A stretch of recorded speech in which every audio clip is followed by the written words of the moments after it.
Hello and welcome to the Joy CEO podcast. I'm your host, Lori Pine, and I am so glad to have you here with me. If you are new here, this is a show for women who are leading big lives, walking into big rooms, and figuring out how to do all of it without losing themselves in the process. And today we are going to talk about something I've never addressed quite so directly. The moment you realize the problem was not you. It was where you were playing. It was the environment you were in, the people you were surrounding yourself with. Today, you're going to walk away with three things. One, a way of understanding why your environment shapes your potential far more than your talent ever could. Two, a reframe for anyone who has ever quietly wondered why she isn't rising the way she knows she should. And three, a question I want you to sit with long after this episode ends. And if you are returning back to the podcast, thank you so much. Welcome back. You know I love it when you return, and I just adore you. I'm not telling you stuff that you want to hear. I come here to tell you the stuff that I so desperately needed to hear years before I ever had the language for it. And today is one of those days. So I'm going to start with a question. Have you ever left a job or a relationship, a city, a team, and then watched yourself transform into someone you didn't fully recognize on the other side? A metamorphosis, calmer, sharper, more certain, like the real version of yourself who you knew you were meant to be. And you didn't know how heavy you had been before you made this change. That's what I want to talk about today. That version of you that shifted. Because I think a lot of us has been taught that our performance is going to come out of hard work and grit and our effort. And if we stay later and if we prove it to everybody that we pack the gear, that's how we're going to find success. And quite frankly, I believed that for a long, long time. Until I stopped performing well. And this isn't about working hard. It's about being in the wrong room at times. What if you find yourself in the wrong room with the wrong people and you don't even know it until it starts to erode you? Now, some of you may not follow basketball, and you certainly may not follow New York City basketball. But I have been obsessed with the New York Knicks and what has just transpired for the New York Knicks. And I actually think that this has gone like wildfire across the world. And people have really just taken to this story because it's a great story. And I specifically want to focus in on Jalen Brunson, who over the last 4 years is one of the clearest leadership lessons I've seen play out in public in real time. And it's such a great example that I want to bring to all of you because I really can't stop thinking about it. So Jalen Brunson is the point guard for the New York Knicks. And last Saturday night, he scored 45 points in game number 5 of the NBA Finals and led the Knicks to their first championship in 53 years. He was named the Finals MVP. He was the captain of the team. And the city of New York lost its mind in the best possible way with so much pride. And every block, every balcony was singing Empire State of Mind. But here's the part of the story that I want to make sure that you know about. Before New York, Jalen Brunson played for the Dallas Mavericks, owned by Mark Cuban from the Shark Tank.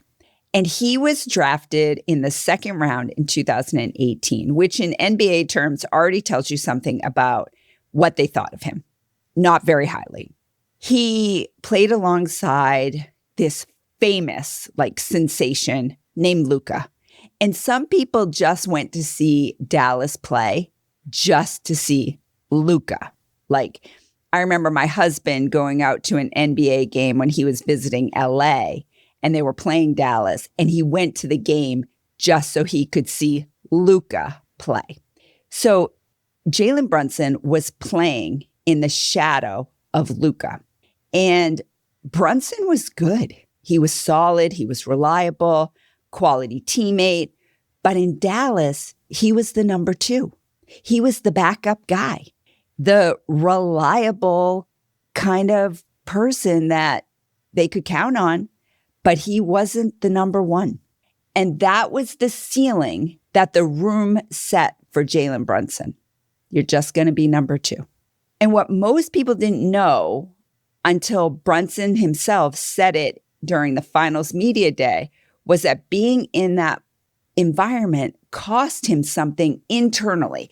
He paid a price on his insides. He admitted that watching Luka work so effortlessly made him question himself. And it made him wonder how hard he actually had to just work and double down just to hold his place. The environment wasn't just limiting his role, it was creating self-doubt in a person who was so magnanimous and who would go on to win the most prestigious individual award in his sport. But he didn't know it then because he was in a shadow. And here's what Dallas did with him. They delayed his contract extension. And by that delay, they were actually telling him everything he needed to know. He was up for grabs. And so when the time came for the free agency, he was hearing crickets from Dallas. And that organization had the rights to him. They could have kept him, but instead they really made space for New York to come in and offer a sweet deal for him. He took it. Though that move was highly criticized at the time. New York got a lot of flack for paying money for Jalen Brunson.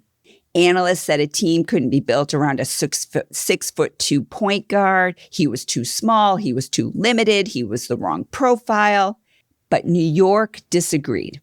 The coaches, the owner, the team, they disagreed.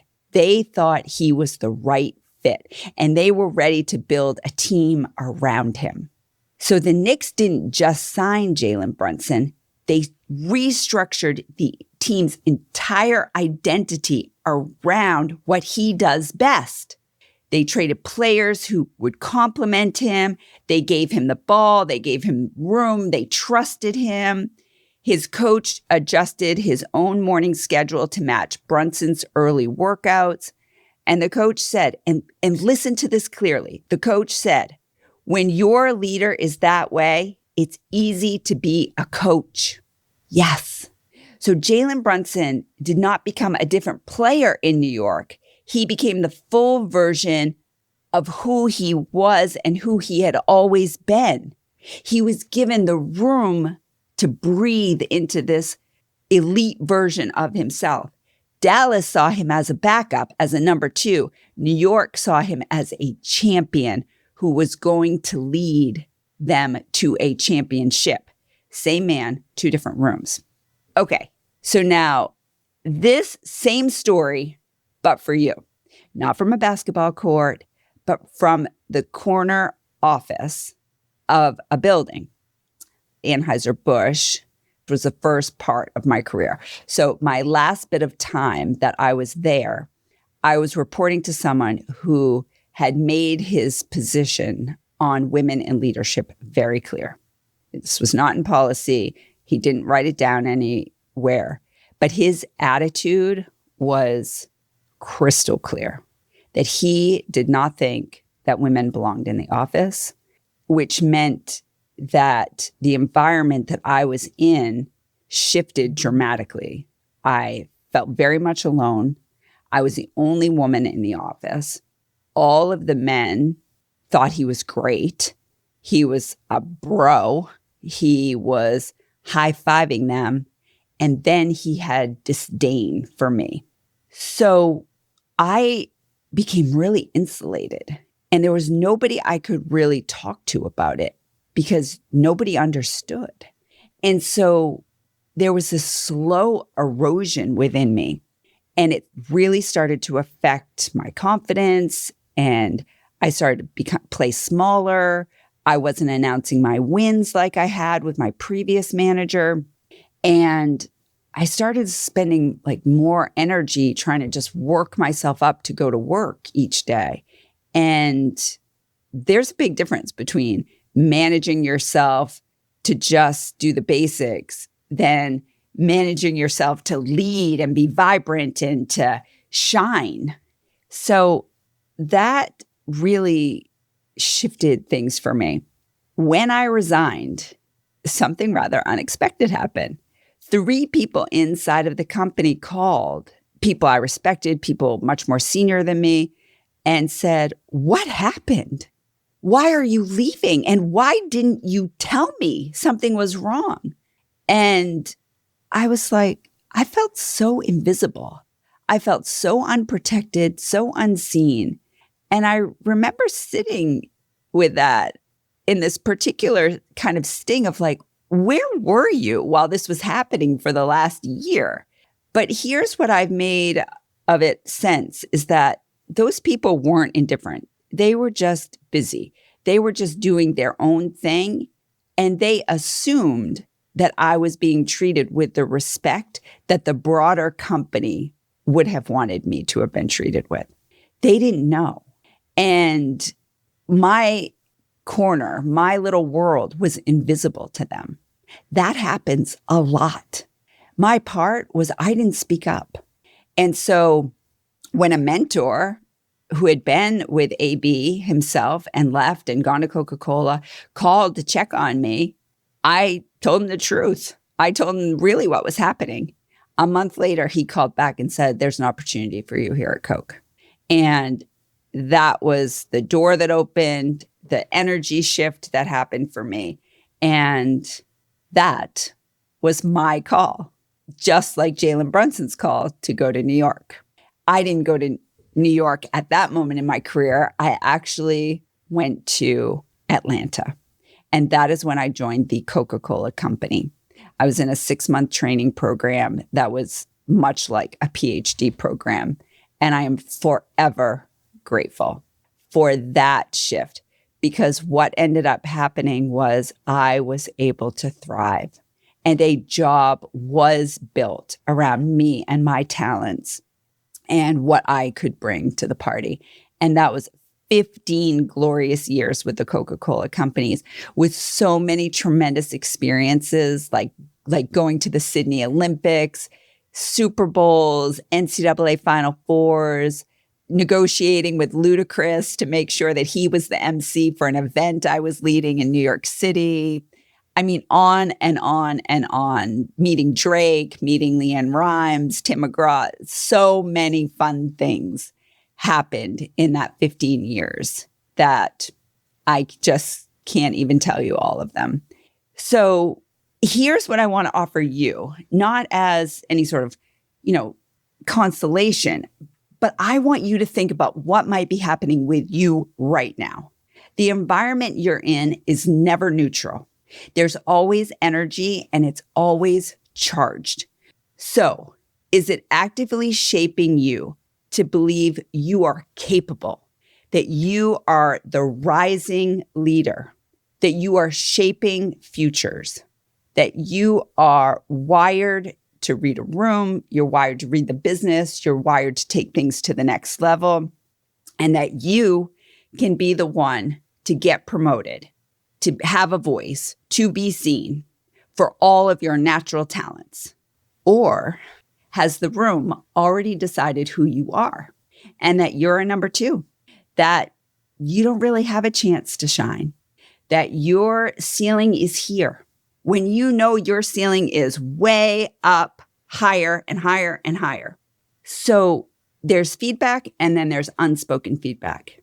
And what is the unspoken feedback that is being said, spoken to you, that maybe you don't really want to hear because you think a job is better than no job, which yes and no, because You, my love, are meant to be a champion, and the world needs the champion you are meant to be, and the services and the heart and the thought and the leadership that you will bring to whatever it is that you are going to champion. Don't let somebody else's ceiling be your ceiling. Just let it be information about the building. And if that is not your right building, get out. Find the next building. Jalen Brunson did not fix himself to become an NBA champion. He found an organization willing to build around him. The Knicks never asked him to shrink or become somebody he wasn't. Instead, they gave him the space, the runway, the mechanisms to grow and to become the champion that was already inside of him. And so here's what I want to make sure that you are doing, that you are advocating to find the best solution for yourself, that you are in a situation, whether it's inside this same organization or that you are looking elsewhere, but that you have a sponsor, a shift, a restructure, something that opens the door for you, that allows you to be the absolute best version of yourself. Yeah. I know that when you get into the right room with the right people who see you for all of your strengths, the momentum and the energy that will carry you to things that you don't even know are possible will become some of the greatest moments of your career. I want to leave you with something a mentor said to me when the erosion was happening during that time at Anheuser-Busch. Don't let this be about you or your worth. Let this be the fuel that gets you to the place where your worth is never the question, not by you and not by anybody else. So do not dismiss what's happened. Let's just make sure that if you're in the wrong room, that you are able to move on, take the lesson with you, and find the right room where the ceiling doesn't exist at all, and that you can lead in a way that you are meant to lead. If this episode has landed for you, which I so hope it has, that you're now scrolling through your Instagram, you're checking out the New York Knicks win, you're checking out Jalen Brunson and his great story, I would love for you to share this episode with just one woman that you know needs to hear this right now. Because we are going through a time where women and men are sitting in their offices full of self-doubt, wondering their own worth, full of fear, wondering if they're going to have a job in 6 months. And that is not the best use of our talents. So let's build each other up. Let's support one another. Let's make sure that nobody is being left behind, insulated, felt like they are left alone. Reach out. Let me know how I can support you. And until next week, I am so glad to be doing it with you. Make sure that you join my newsletter. The details are in the show notes. And I will be back next week for a new episode. Thanks so much. Talk to you soon.